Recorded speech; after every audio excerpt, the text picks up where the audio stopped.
How does magic work? Magic is an agreement between the shaitan on one side and the magician on the other. The magician agrees to do certain things for the shaitan, and then of course the shaitan agrees in return to do certain things for the magician. So let's start by looking at the cave. This one is fine. This one's not going to upset anybody, inshallah. There's nothing in here that's going to be particularly horrible. And as I said, I'm going to try and avoid the worst of them, because I did have people fainting in previous lectures. Okay, so you see this person has made a circle and they've created an altar at the front. The altar has magical symbols in it and symbolism. Each single symbol has a purpose. Each color of each candle has a purpose. You can see in there is a little shrine at the front with a triangle, and the use of the circle and the triangle is going to come later on. You'll see that very clearly. Each of those candles has a purpose and a reason, and what this person would be commanded to do would be to sit inside of the circle for a prolonged period of time in a cave. And this is just showing you the cave in which the person would be sitting. They're going to a place known for the possession of the jinn, known to be isolated. They're sitting inside of that cave, and then they are going to be sitting for such a prolonged period of time, lighting the candles and beginning to mention the name of the shaitan, call upon the shaitan and invite the shaitan to come to their presence. And they would usually be asked to relieve themselves in the same circle that they sit in, and to sit in their own filth. But that's the lightest one. I thought I'd test your stomach first of all. That's the lightest one. Now let's go and have a look at what magicians do with the Quran. This is a public sewer. It's full of, waste and excrement. And they're trying to fish out something from the public sewer. And we're going to keep going. And the Shaykh, he climbs down into it. And this is what they pulled out of the public sewer.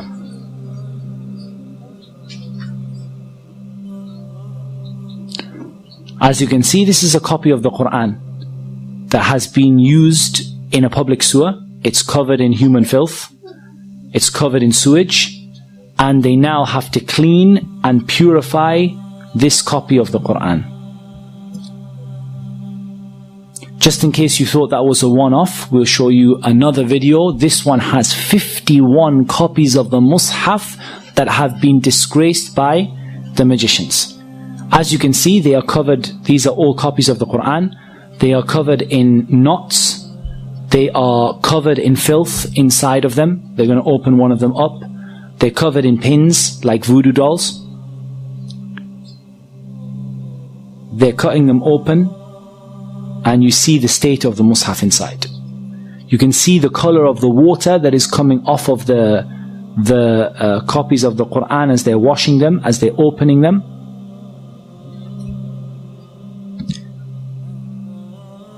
And they're washing them with rose water, and they're washing them with perfume in order to remove the excrement that was on them.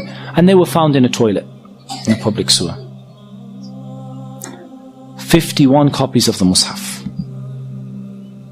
And you can see inside the state that these masahif have been put in.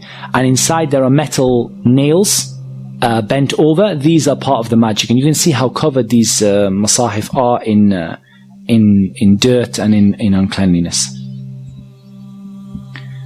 Right. What you can see here is a copy of the Quran. And you can see a circular, I don't know what to call it, a device. And you can see what the Quran is smeared with. The story of this is actually much, much worse. Whatever you can imagine, the story is worse.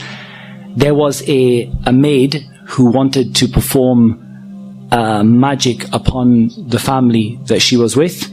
She took a copy of the Quran, she placed it into this tube, and she placed it where she placed it when she was on her monthly cycle, and she covered the Quran in menstrual blood.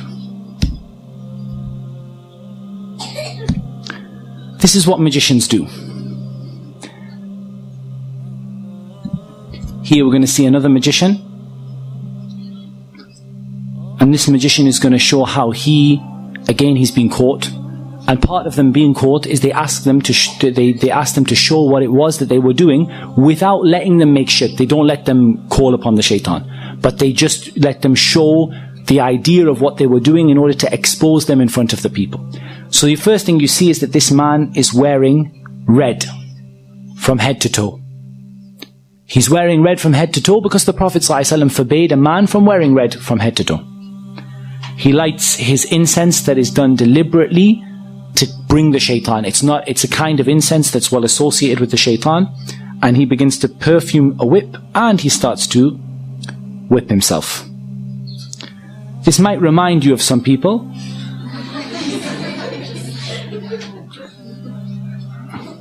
And I'll make no further comment on that. Now, what you can see there is curtains on the wall that again he has disobeyed the Prophet ﷺ by placing curtains all over the wall. And what you see here is blood stains on the curtains. Now, what he would do is he would sacrifice a rooster. The rooster that's associated with the calling of the people to the Fajr prayer. They would sacrifice a rooster to other than Allah. To sacrifice a rooster to the shaitan and then allow it to flap around the room, spreading the blood all over the walls. And then you would see what this person would do. They have some more little tools that they use. They would then lie in a position of humility and a position of lowliness. And you're going to see. And they would stay in that position calling upon the shaitan. Calling upon the shaitan to appear before them, calling upon the shaitan to help them, calling upon the shaitan to aid them and to support them. And what they do is they make a contract between themselves and between the shaitan. And this contract is then placed in a number of places. And I'm going to show you some examples. This here is a bird that was confiscated from the house of a magician. And you can see stitched into its wing or onto its tail. I've got all sorts of them, this one.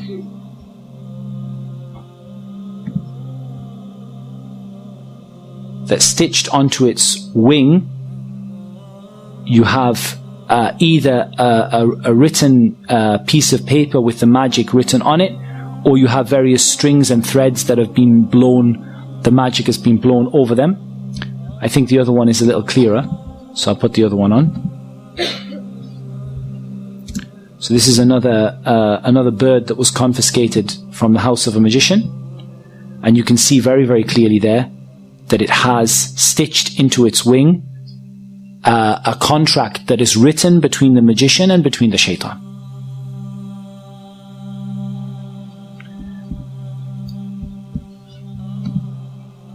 You also have an example of they're burying the magic in the graves.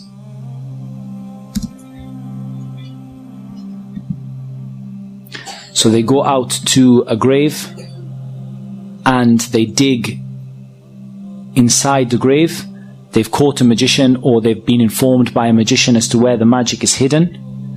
And you're going to see that they bring out from the grave, they've been told what side of the grave to look at, and they bring out usually a plastic bag, and the bag has various magical items in it. You can see there that you have the letters and the symbols that we're going to talk about tomorrow, and you're going to learn about what those symbols and letters mean. We'll show you another one that comes out of the grave.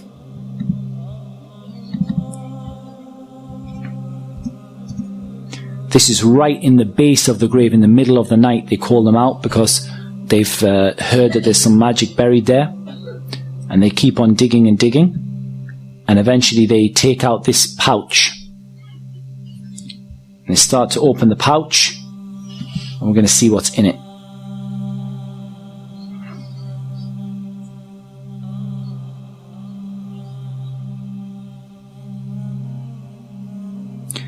That looks like somebody's vest. Inside you have an egg which is painted or coloured red, may well be blood, and has a number of needles stuck into it. You have a tissue, a man's tissue. You have a lemon. You have the head of an animal that was sacrificed to other than Allah.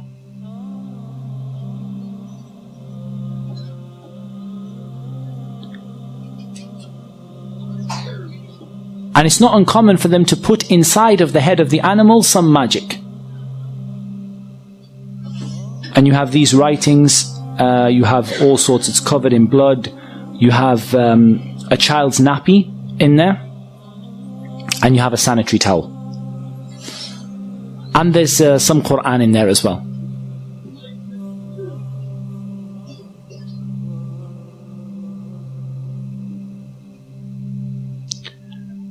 And we're going to count the number of pins. You can see in there that there are 7 pins. Okay, let's try and analyze a little bit of what we've seen. Each individual item that was put in there for a reason. Magicians don't do things at random. They do very, very evil and very horrific things, but they don't do them at random. It was put in there for a reason and an aim in order to bring the shaitan and cause a problem. And I'll tell you what happened. The story of this, the sheikh who gave me the video, he actually was involved in the case and he told me the story. He said what happened was there was a woman who had been divorced by her husband and she had lost custody of her child. She went to a magician in order to bring her child back to her. She brought her own blood. She brought the child's nappy. She brought some clothing from her husband and his tissue. And she brought an animal, and the animal was slaughtered to other than Allah. And I want to make something very, very, very clear. The magician in the beginning would do these horrible acts, and they would leave Islam, and they would, they would sell their soul to the shaitan. However, there's a problem.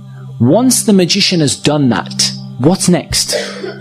The magician calls the shaitan, says, I'm willing to make sajda to you in order for you to do something for me. And the jinn and the shaitan say, well, what's the point? You've already disgraced the Quran, you've already left Islam, you've already done the worst of the worst of the worst. There's nothing left to ask from you. So then he says, what can I do for you next to make you carry out my orders once again? And so the shaitan says, now you have to bring other people. It's not enough for you to leave Islam. Now you have to bring other people. And so that magician goes out to convince other people to use their services and to bring them, those other people, outside of Islam. And this is something that you see amongst the magicians, is that they don't simply disbelieve. They disbelieve and they become a da'iyah, a caller to get people to leave Islam. And so that woman was asked to bring an animal, knowing that animal would be sacrificed to other than Allah. In the beginning, don't think that this magician sat there with horns, and sat there saying, I'm an evil magician. In the beginning, the magician enticed her, look, I can solve your problem, I'm a healer. But when it comes to the crunch, you're going to have to bring me an animal to be sacrificed. She knows and he knows that animal is going to be sacrificed to other than Allah. When he asks her to bring a sanitary towel, he asks her to bring a nappy, she knows what's going to be done with it.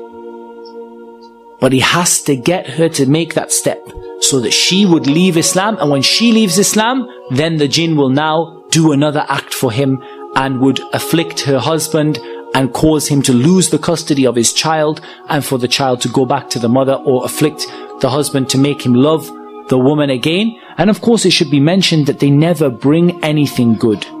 And they never, ever, ever are successful in what they do.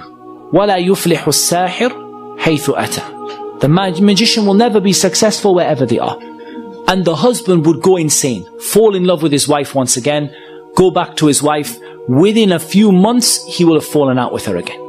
It doesn't bring anything but evil for everybody. It doesn't bring people back together.